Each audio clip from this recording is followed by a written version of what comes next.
শুধুমাত্র এই ম্যাগনেটের নষ্ট হয়ে যাওয়ার কারণে তার বেরিয়ে গেছে, তার জন্য অ্যাম্পিয়ার নিচ্ছিল 13-14। আমরা নতুন ম্যাগনেটন দিয়ে দিয়েছি, এখন অ্যাম্পিয়ার নিচ্ছে 5.53-54 অ্যাম্পিয়ার নিচ্ছে।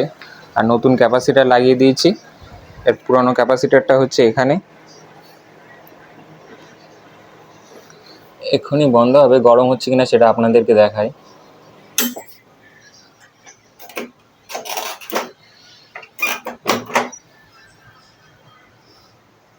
দেখুন একেবারে গরম হয়ে গেছে, মাইক্রোওভেন রেডি।